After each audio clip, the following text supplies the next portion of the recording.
Ano nangyari? Nabayaran ka din sa $3,000? Hindi po. Gawa nung ano, kasi yung perang supposed to be babayad sa akin is ginawa na nilang ebidensya. Teka muna. Bago ka bumiyahe, hindi kayo naniningil? Hindi. Kahit kalahati, down payment, ganyan? Yung iba, humihingi ng bago pag-alis nila, humihingi ng kalahati. Ako kasi hindi ako humihingi. Kahit noon? Kahit noon. Bakit ka hindi humihingi? Napakadelikado ng trabahong gagawin mo. Yun na nga ang ano ko sa sarili ko, bakit hindi ako humihingi dati? Yumaman ka na ba sa pagiging drug mule? Hindi rin naman. Pero yung ano ko lang is, at least nakapagpatayo ko ako ng sariling bahay. Yung, di ba merong isa, si Mary Jane, di ba? Na nakakulong ngayon sa Malaysia. Kakilala mo yun? Hindi. So, sino, kung meron ka pang mga ibang kilalang drug mule din na Opo, meron po, pero sa ngayon, huminto na po sila.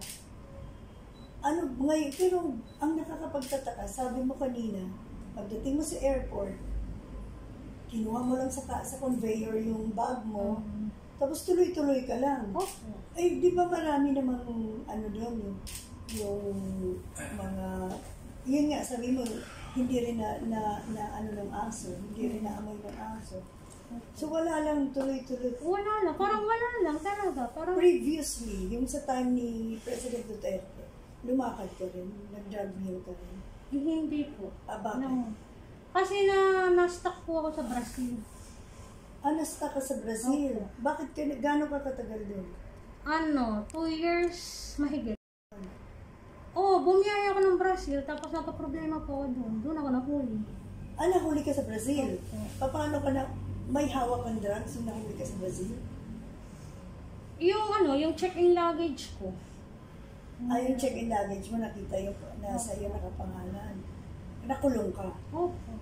Gano'n ka katagal nakulong mo? Mahigit na 2 years. Nakulong ka sa Brazil nung anong year? 2015. 2015. Tapos nakalabas ka rin. Bakit ka 2017. nakalabas? Ang kasi doon, sa Brazil kasi hindi man serious crime yung sa drugs doon. In fact, nga sa loob may trabaho kang maganda ang pasahod. Ano? Sa amin kasi gumagawa kami ng mga hospital yung mga gamit sa ospital gaya ng swero, gano'n, tapos yung pang-catheter. So nagkaroon ka pa ng trabaho sa loob ng Tapos paano ka nakalabas? Tumulong ba sa iyo mayroon ba tayong embassy mo? Meron po. Ang tulong naman nila sa kagaya ko doon yung magbigay lang ng mga mga gamit kung ano mga pangangailangan mo. Pero sa case ko kasi, ako na mismo ang nagbayad ng abogado ko.